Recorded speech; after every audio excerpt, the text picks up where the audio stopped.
সকলকে স্বাগত জানাচ্ছি আমার সম্পূর্ণ নতুন একটা ভিডিওতে। আপনাদের নিয়ে চলেছি বেঙ্গালুরু ইস্কন মন্দিরে। পাথরের গায়ে খোদাই করা আলো, মনে হয় সব দুঃখ ভুলে থাকা ভালো।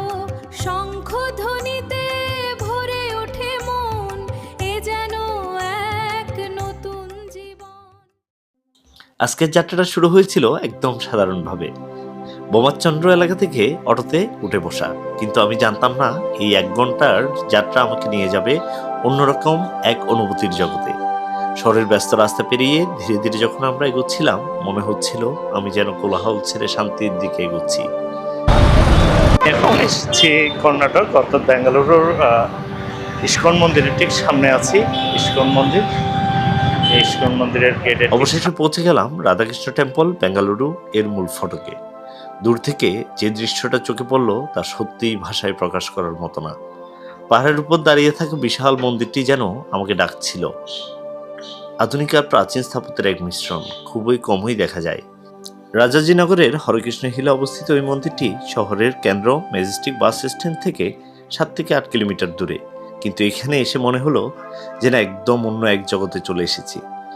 এই মন্দিরটি পরিচালিত হয় international society for Krishna consciousness দ্বারা, যেটাকে আমরা ইস্কন নামে চিনি, যার প্রতিষ্ঠাতা এসি ভক্তিবেদান্ত স্বামী প্রভুপাদ। 1997 সালে প্রতিষ্ঠিত এই মন্দিরটি আজ দক্ষিণ ভারতের অন্যতম বৃহৎ আধ্যাত্মিক কেন্দ্র, বিশ্বের অন্যতম বড় ইস্কন মন্দির।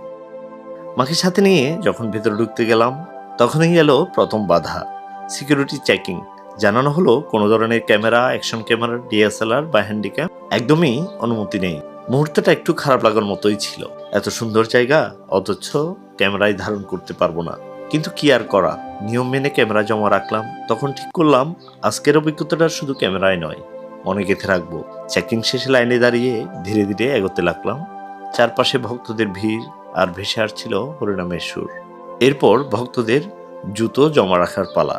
হাত মুখ ধুয়ে পবিত্র হয়ে মন্দিরে প্রবেশের জন্য অপেক্ষা করছিলাম। 108 বার হরিনাম জপ করতে করতে ধাপে ধাপে উপরে উঠছিলাম। প্রতিটা ধাপ যেন আমাকে আরো ভেতরের শান্তির দিকে নিয়ে যাচ্ছিল। অবশেষে মূল মন্দিরের প্রবেশ, আর ভেতরে ঢুকেই আমি যেন থমকে গেলাম। আলো, স্থাপত্য, পরিবেশ সবকিছু এত সুন্দরভাবে সাজানো যেন সময়টা থমকে গেছে। ছবি এবং ভিডিও ধারণে নিষেধাজ্ঞা থাকায় অনেক ক্ষেত্রে ভিডিও এবং ছবি ধারণ করতে পারিনি। শ্রীকৃষ্ণের অপূর্ব বিগ্রহ, নৃসিংহদেবের শক্তিশালী উপস্থিতি আর চারদিকে চলতে থাকা কীর্তন সব মিলিয়ে এক গভীর আধ্যাত্মিক আবহ তৈরি করেছিল। এই অনুভূতিটা সত্যিই ক্যামেরায় বন্দি করা সম্ভব না।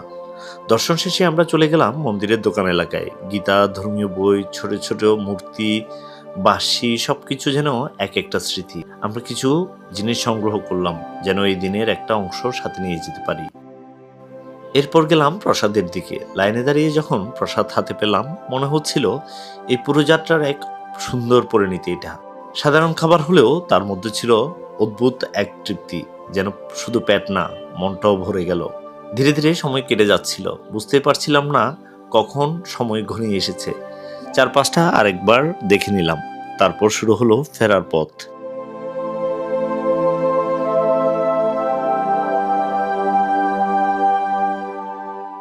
আজকের এই যাত্রা আমাকে শুধু একটি মন্দির দেখায়নি, দিয়েছে এক গভীর শান্তি, এক ভিন্ন অনুভূতি। আশা করি আমার এই অভিজ্ঞতা কিছুটা হলেও আপনাদের কাছে পৌঁছাতে পেরেছি। আবার দেখা হবে নতুন কোনো পথে, নতুন কোনো গল্পে। ততদিন ভালো থাকবেন সবাই।